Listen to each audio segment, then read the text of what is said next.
Okay, so going via our instructions, we have followed our usage instruction or our cleaning instructions for usage and cleaning. For usage before first use, please clean with warm water and soapy water. Warm and soapy water, designed to fit in the Frigidor. When pouring, the carafe lid open halfway. Turn the knob to a full 360 degrees. Align open circle with the spout. Never use boiling water. Do not shake the carafe. When using core, be careful not to overfill the carafe with water. And that's that part. And then for step-by-step instructions, here we have our instructions on how to do our setup. This holds up to 16 tablespoons inside the filter and 16 tablespoons of coffee grounds, and then this holds up to 40 ounces of water. And when doing our water, mixing the water and the coffee grounds together, you'll want a long handle spoon as well. So I've held this up just long enough for if any of you want to pause and glance over this. Like it says, the cold brew can be stored up to 14 days at the very bottom there. Most of this will make 6 cups. Most of the brewing flavors or the mixes you can make out of a cold brew, it'll make 6 cups worth. Depending on how much cold brew you might drink, it might last for like 2 or 3 people. If you're drinking maybe a 16 ounce, which would be 2 8-ounce cups, because I mean a cup is based on 8 ounces. So yeah, might not last as long. Really depends on how much you're going to drink. But anyway, to know that it lasts over a week, that's pretty good for most people. I mean, you're probably going to go through it. So anyway, I'm going to go on ahead and we will get started on making our first batch. Before I leave this instruction section, actually, on the back side of the instructions here in English, we have our instructions on how to do single serve cold brew fraps. So if you are a Frappuccino person, you will want 3/4 cup, which is 6 ounces of cold brew coffee, along with 2 ounces of milk, which is 1/4 of a cup, and 3 scoops of vanilla ice cream, and 1/2 cup of ice. And of course, put all that through a blender, and after your cold brew coffee is done, obviously there's your frap. If you were to do just a standard cold brew coffee, you're looking at 3.5 cups of cold brew coffee, which is 28 ounces, 1 cup of milk, which is 8 ounces, and sweetener if you wish. And then if you want something for maybe an evening hour, this is called Dark Moon, which actually looks pretty good for an evening drink. You want 1.5 cups of cold brew coffee, 4 ounces of coffee liqueur, and 4 ounces of coffee liqueur, spiced rum, and a can of cola. 1 12-ounce can of cola and heavy cream. Combine the coffee, liqueur, rum, and cola in a glass. Add ice cream and enjoy. So obviously some nice recipes listed right there. So anyway, that comes inside your manual of your Prima cold brew system. So anyway, we'll go on ahead and get started and make our first batch of cold brew. So my cold brew beans that we are going to do is a French roast, a dark roast, and for your settings for the filter, you are going to want a coarse setting. So we're going ahead and plug the beans in. I am going to make a strong coffee, which would be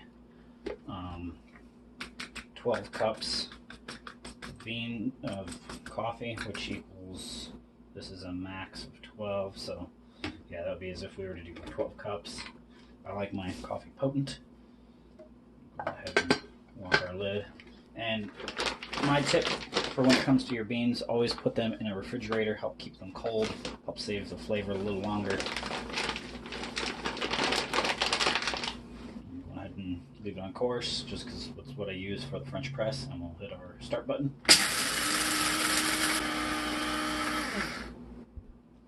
Now that is done, I always use my little window ledge there to bang off any excess that gets stuck in our lid, so we're not losing grounds everywhere.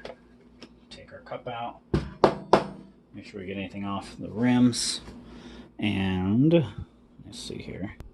Now that we have our grounds made, I'm going to attempt to pour them by hand into our filter here without spilling any. Maybe we'll do this over the sink. Alright, so another thing I have kept on hand as well for when doing coffee grounds. Yeah, this might not work as well as I wanted. Alright, we'll go to doing this on a flat counter surface. Another thing you can see I'm using here in my hand for when using grounds, I keep a basting brush, one that is a fiber type basting brush, not a silicone. That can help us with pouring these grounds here, as you can see. And then it works well for when you need to clean out your container from doing your grinds. I should actually get a filter. That might actually help. Just having or not a filter, a funnel. That might help with this when it comes to doing this much ground wise. Because normally I can just dump this whole thing into my press, and the press is wide enough of a mouth. It all fits with no problem. But obviously, since we're not using a press, we're putting this into a giant filter. It's a little harder. It's taking me a good minute.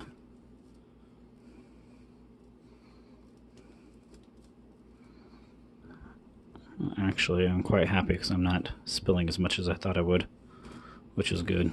I'll move below our paper here in a second. So let me move some of that down more into position.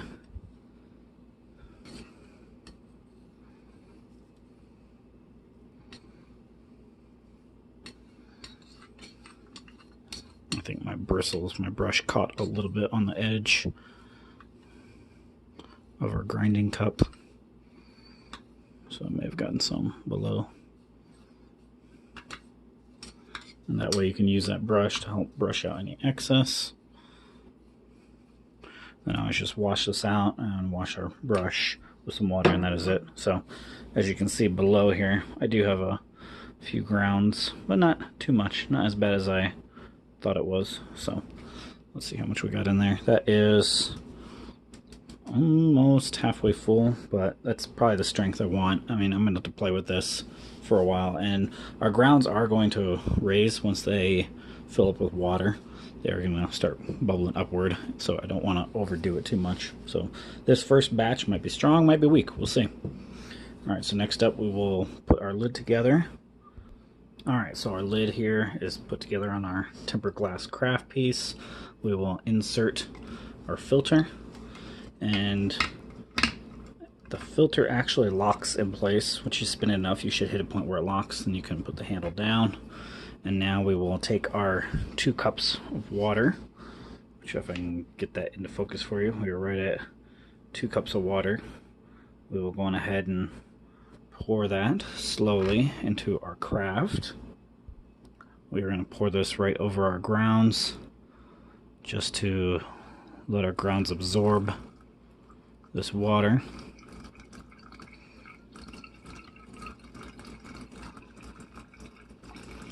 And this is just a start. You can still continue to fill afterwards.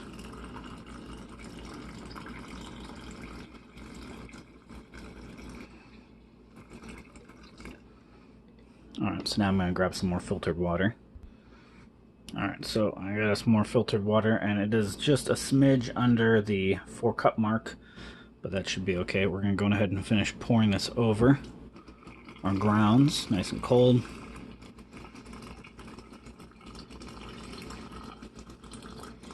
You can see we're filling our craft. And while I pour this last bit in, I'm going to start stirring our grounds.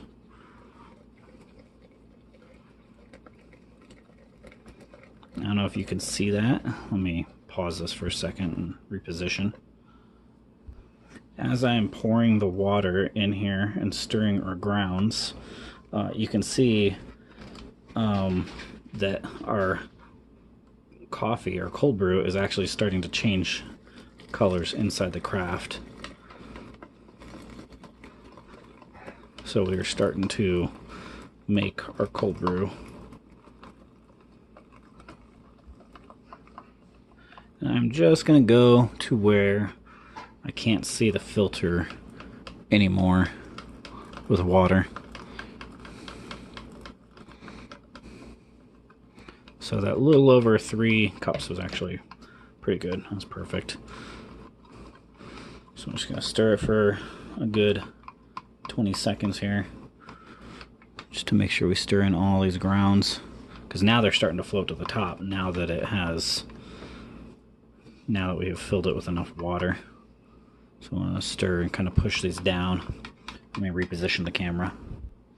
Okay, so I had lightened up my ISO there so you guys can see this, but this is what they mean by saying don't overfill the craft too much, because since we're pushing up all these grounds, they're coming up towards the top of the filter.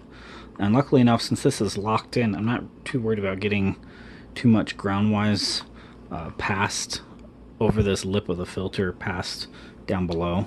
But I want to make sure I stir these grounds in enough to where they're all getting soaked. And so far it's looking pretty good, honestly.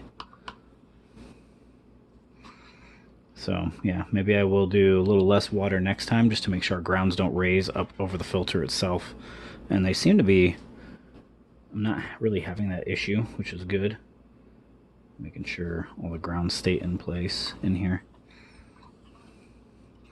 But yeah, that seems to be working pretty well. Try not to tip it too much. I don't want anything coming out, just in case.